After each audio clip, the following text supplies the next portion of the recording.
कि आप जंगल में जाओ, शेर की पीठ पे ठप्पा लगा के आओ कि हाँ यार ये शेर मैंने काउंट कर लिया है सर, और ये तुम्हारी जिंदगी का आखिरी ठप्पा भी होगा। और दूसरा, तुम अपनी औकात पे आ जाओ। देखो भाई, अपना फेवरेट काम करेंगे हम तो नदिया किनारे जाएंगे और देखेंगे कितनी अलग अलग प्रकार की पोटियां पड़ी हुई हैं। This is indirect method.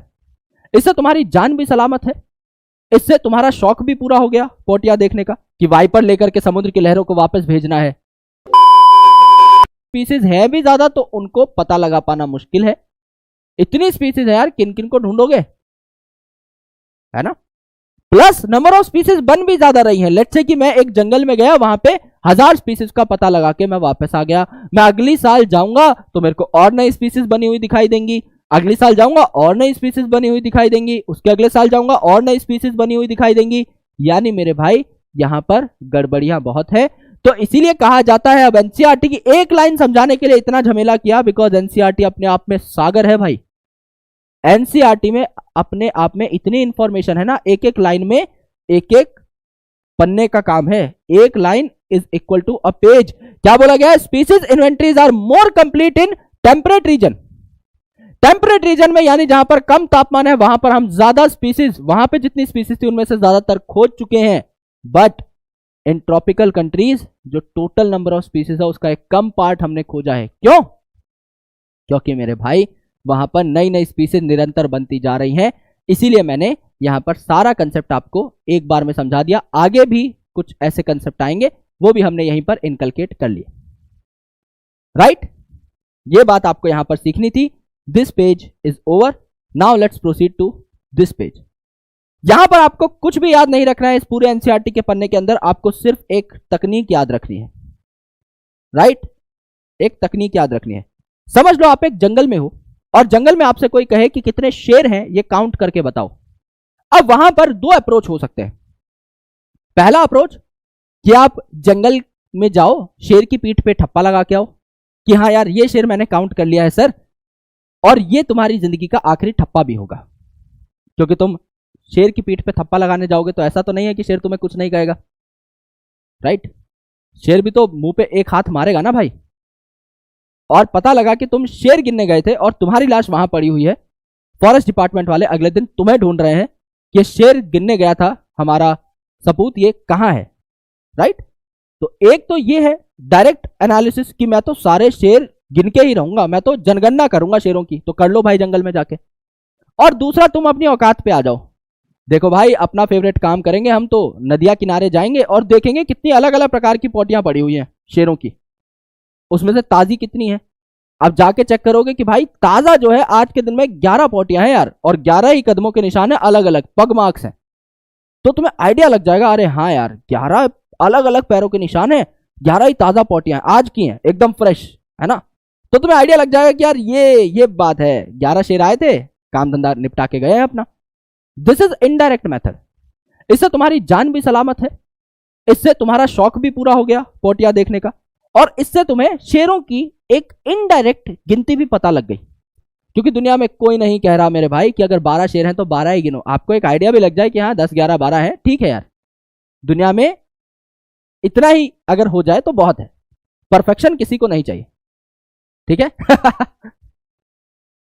Right, फटाफट अपने दोस्तों को ही बुला के आ जाओ यार, गर्मा गर्म पोटियां पड़ी है ना, इससे पहले ठंडी हो जाए। इसको देख लेते हैं, इसको गिन लेते हैं, मैं ऐसा कह रहा हूं, है ना। आगे तो भाई तुम्हारी सोच है तो उसका मैं कुछ कर नहीं सकता। सो ओवरऑल कई बार क्या होता है, indirect analysis is important, is concrete. Similarly समझ लो आप एक तालाब में गए, अब तालाब में कोई आपको बोले कि जाओ भाई तालाब की मछलियां गिन दो। अब एक बेवकूफ आदमी क्या करेगा, सर मैं गिन दूंगा सर शाम तक, ओवर कॉन्फिडेंस में, है ना, झोला लेकर कूद जाएगा तालाब में, एक मछली गिनेगा, पता लगेगा घूम के फिर वापस आ गई भाई मछली। कितनी गिनोगे, बावले हो जाओगे। क्या करो, सिर्फ 5% जो तालाब है ना उसकी मछलियां गिन लो, या एक छोटे से हिस्से की 1% तालाब की मछलियां गिन लो। अब आपको ये पता लगा कि यार 1% तालाब में 2 मछलियां हैं, तो 100% तालाब में कितनी मछलियां होंगी, 200 मछलियां होंगी। आपने मेहनत भी 100 गुना कम करी और आपको रिजल्ट भी जल्दी मिल गया, और ओवरऑल सामने वाले का रिजल्ट भी वही आएगा। क्योंकि वो जिस हिसाब से मछलियां गिनने पहुंचा होगा, आप बाहर आके बताओगे यार मैंने तो तालाब में 17,000 मछलियां छोड़ी थी, तू बता भाई 17,000 थी कि नहीं, तो वो बोलेगा हाँ यार 17,000 थी, मैंने भी गिनी है। वो भी यही करेगा, अब उसको कोई आइडिया थोड़ी है, तालाब में मछलियां कोई गिनने का काम थोड़ी है। राइट। ऐसी जॉब्स थोड़ी होती हैं कोई कि वाइपर लेकर के समुद्र की लहरों को वापस भेजना है ना। ऐसे कोई भी काम करने थोड़ी बैठ जाओगे, काम का भी एक तरीका होता है दोस्त। तो सिमिलरली यहां भी आपको क्या करना है, जब भी आप किसी जगह जाओ आपको सारी की सारी स्पीसीज को काउंट नहीं करना होता। अगर मैं आपसे पूछूं एक जंगल में कितनी स्पीसीज होंगी, क्या करोगे आप? सिर्फ वहां के इंसेक्ट्स काउंट कर लो, क्योंकि सबसे ज्यादा इंसेक्ट ही पाए जाते हैं ओवरऑल। तो आप जब नंबर ऑफ इंसेक्ट काउंट करोगे आपको एक आइडिया लग जाएगा कि एनिमल कितने हैं। फॉर एग्जाम्पल यहां पर मैंने आपको क्या बताया था, देखो भाई 70% एनिमल इंसेक्ट हैं, यानी एक जगह है जहां पर आपको मिले 4900 इंसेक्ट्स। तो टोटल एनिमल्स कितने होंगे भाई? 4900 इंसेक्ट है तो टोटल एनिमल्स कितने होंगे? 7000, राइट। और 7000 अगर आपकी एनिमल की स्पीसीज है तो टोटल स्पीसीज कितनी होंगी? 10,000। यही तो बात है भाई। समझ लो आप एक जंगल में गए, राइट। आप एक जंगल में गए, आप जंगल में गए, आपने सिर्फ इंसेक्ट का नंबर नोट किया और इंसेक्ट का नंबर आपको क्या देखने को मिला? इंसेक्ट का नंबर आपको देखने मिला यहां पर इंसेक्ट की स्पीसीज का नंबर 49 या 490। तो अगर इंसेक्ट 490 है तो काउंट करो भैया एनिमल्स कितने हो जाएंगे। अगर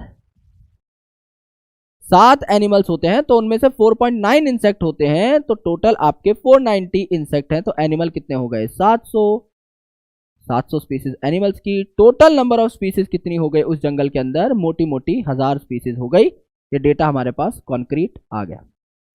यही बात आपको कह रखा है यहां पर एनसीईआरटी के अंदर कि आप सिर्फ इंसेक्ट को काउंट कर लो और इंसेक्ट का डेटा जो आया है उसको एक्स्ट्रापोलेट कर दो, आपको सब कुछ देखने को मिल जाएगा। यहां तक सबको सब कुछ समझ में आ गया है तो थम्स अप दे दो या लाल कलर का बड़ा सा दिल दे दो, उड़ते हुए दिखने चाहिए भाई दिल। आई होप आपको यहां तक सब कुछ क्लियर है। एनसीईआरटी की एक एक लाइन आई होप आपको एकदम क्लियर है।